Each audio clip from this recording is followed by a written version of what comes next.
Hey, how are you? Matt Heisler, the here, Vanderbilt Properties. And it's time for a market report. It's probably been too long since I've done the last market report, but it has been a busy one. And so now we're going to catch you all up. And if you've been watching the last few market reports, you might be thinking, well, this is going to be the same old, but I'm here to tell you this one is going to be different. The turn is here, folks. The turn is here. The pandemic market, if it's not dead, it's dying. It will be dead soon. And by soon, I mean in the next 6 to 12 months, but we're going to talk about all of that. But right now, we're just going to get started and we're going to dive into the numbers and see what they tell us. So, if we look at market transactions over the last 6 months, from January to June for the last 3 years, what we see is in 2022, we had about 17,000 transactions. 2023, 2024, 17,000 transactions. 2025, 22,000 transactions. That's a 30% increase really over the last 3 years. And that number starts to look like we're starting to approach the 10-year average, which is 50,000 annual. Remember, we're only halfway through. So 22 starts to feel like 25. It would not surprise me if by next year we were back at the average number of transactions. Not going to be a ton of transactions, but from where we've been just to get to the average number of transactions would be a huge change. Being up 30% after 3 years of basically being 35% underneath the average transaction, that is a huge change. And the condos are doing the same thing. The number of transactions is up 25%. So I can't tell you why all of a sudden people have started to sell. I think probably most people who need to move, if you've got a really good interest rate, you refinanced at 3%, don't want to give up that loan. But sometimes life changes. You get married, you have an extra kid, you have a job change, you need to move. And if you've got a really nice house and a good rate and you don't want to move, you kick that can down the road, but you can only do it for so long. I think what we've seen is 3 years is about as long as you can do it. And so those numbers have changed. Again, we're a long way from the transaction heavy period of, 2019 or 2020 or 2021. That was when a lot of stuff sold. We're nowhere near those transaction levels. Um, but we're starting to get back to normal. And when we start to get back to normal with the number of sellers, what we're starting to see is that the market is no longer constrained by the inventory. And what that means is prices are not going to go up. Now, that doesn't necessarily mean that they're going to go down, but it does mean that they're not going to go up anywhere near as fast. I'm really seeing is that risk is returning to the market, which means if your house is next to a water tower or next to a highway or it's on a busy street or it has a common driveway, buyers are less likely to pay the premiums that they've been paying for those homes. Even if your house needs a lot of work, buyers are a lot more cautious about houses that they feel require a lot of updating.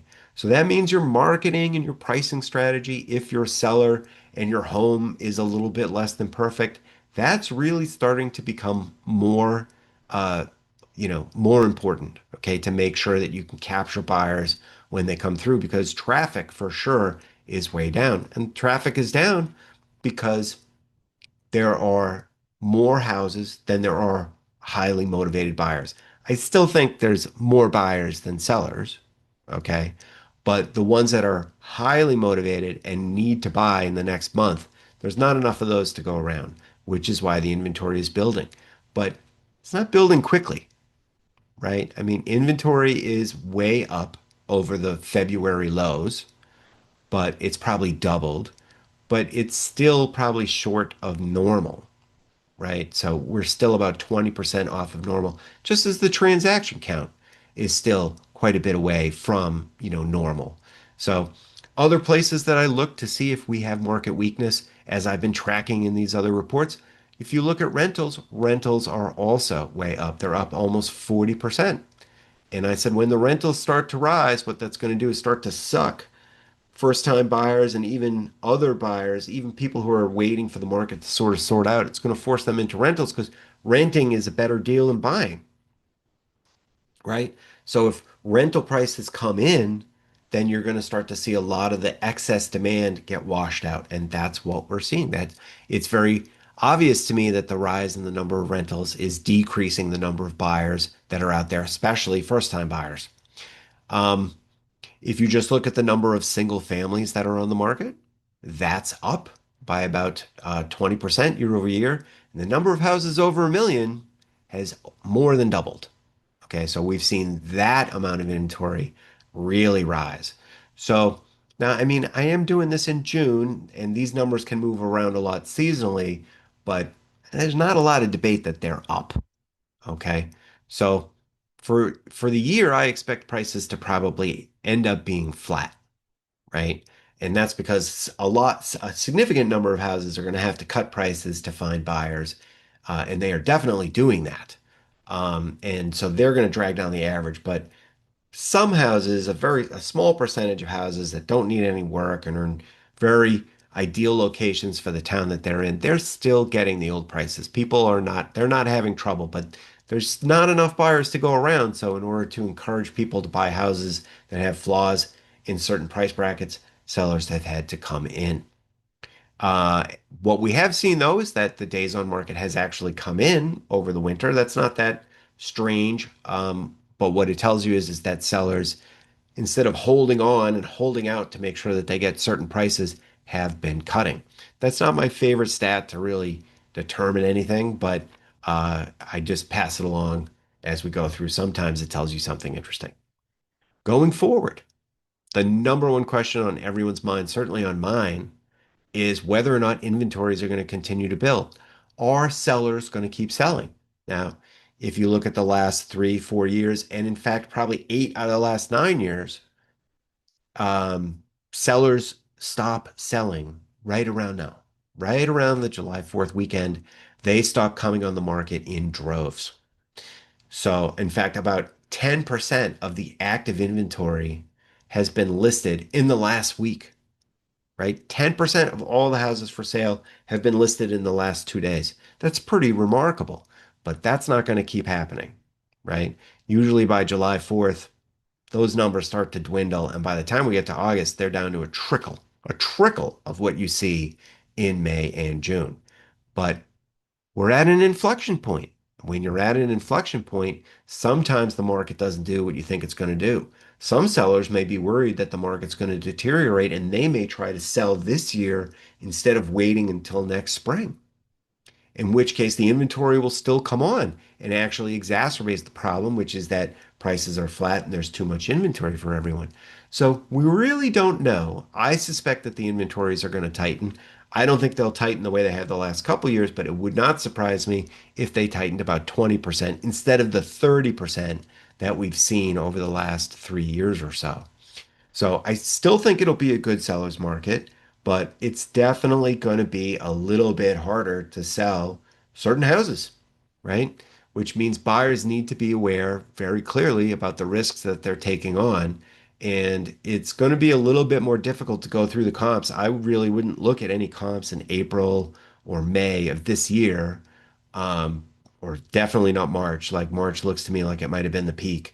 And I wouldn't look at those comps because I don't think that's today's market. I think that's the last gasp of the pandemic market.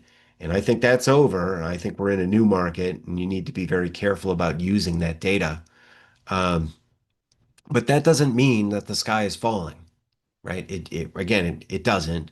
So sellers have been cutting prices and they've been finding buyers. So that tells you that there is still plenty of demand out there.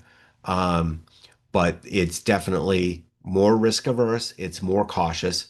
But the other thing that we need to keep in mind is that the Fed is loudly advertising that there's probably going to be a rate cut next month in July, and there's probably going to be one more this year. So they feel very confident they're going to do two more. We've only got 6 months left in the year to do them. But the job market is going to give them room to cut. I think they want to cut.